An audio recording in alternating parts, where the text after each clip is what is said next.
आज हम लोग पढ़ने वाले हैं, क्या पढ़ने वाले हैं? तो प्राग ऐतिहासिक काल यानी कि प्री हिस्टोरिक पीरियड। ठीक है, तो इतिहास, ये जो ऐतिहासिक काल पढ़ने वाले हैं, लेखन के आधार पर इतिहास को अगर देखिए तो 3 कालखंडों में बांटा गया है। कौन कौन से वे कालखंड हैं? तो वे कालखंड है आपको प्राग ऐतिहासिक काल यानी कि प्री हिस्टोरिक पीरियड, इसमें लेखन कला का विकास नहीं हुआ था।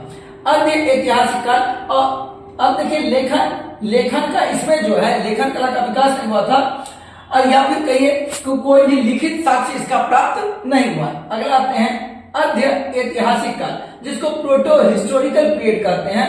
लेखन कला का विकास हो चुका था और साक्ष्य भी है, परंतु अभी तक पढ़ने में सफलता प्राप्त नहीं हो पाई है।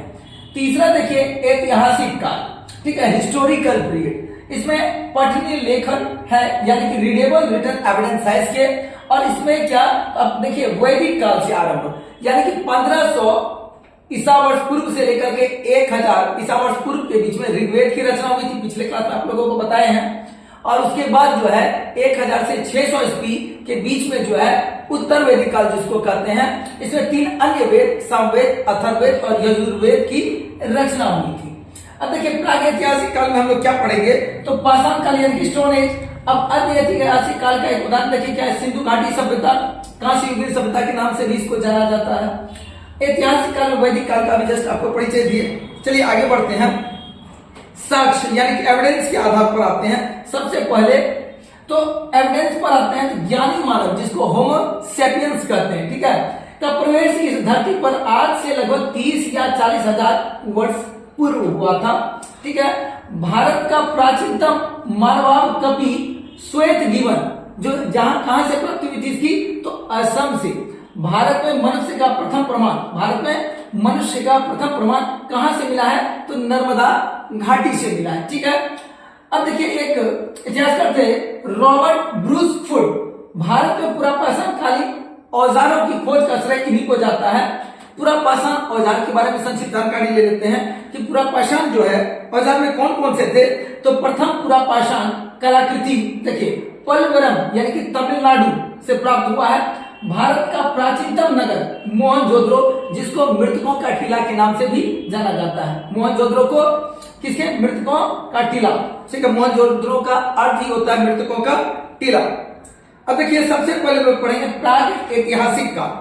प्राग ऐतिहासिक काल यानी प्री हिस्टोरिक पीरियड। अब पाषाण काल इसमें सबसे पहले आए, तो पाषाण काल को भी 3 कालखंडों में बांटा गया है। कौन कौन से हैं वो? पुरापाषाण काल, मध्य पाषाण काल, नव पाषाण काल। पुरापाषाण काल में देखिए मानव क्या करते थे? आखेट करते थे, संग्राहक थे यानी कि गैदर और हंटर थे। आग का आविष्कार इसी पुरापाषाण काल में हुआ था। ठीक है, मध्य पाषाण काल का विस्तृत रूप से हम लोग अध्ययन करेंगे आगे। नव पाषाण काल की अगर बात करें तो पहिए का आविष्कार, इन्वेंशन ऑफ व्हील, कृषि का आविष्कार नवपाषाण काल में, पहिए का आविष्कार नवपाषाण काल में। अस्थायी निवास, लोग बस्तियां बसा करके रहने लगे। क्योंकि आप लोग जानते हैं कि जब कृषि होता होगा तो 1-2 महीने में या 1-2 दिन में तो फसल नहीं तैयार हो जाता होगा, इसके लिए अस्थायी रूप से रहना आवश्यक है, नहीं तो पशु वगैरह क्या करते? फसल को नष्ट कर देते। तो लोग धीरे धीरे अस्थायी निवास करने लगे और पशुपालन भी हुआ। पशुपालन में भी लोग धीरे धीरे क्या हुआ?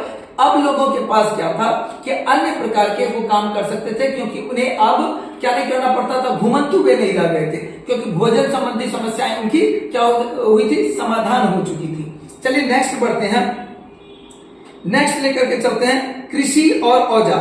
क्योंकि अभी कृषि के बारे में बताया भी आपको, तो कृषि और औजार पे आते हैं। आविष्कार नवपाषाण काल में कृषि का कब से शुरुआत हुआ? नवपाषाण काल में।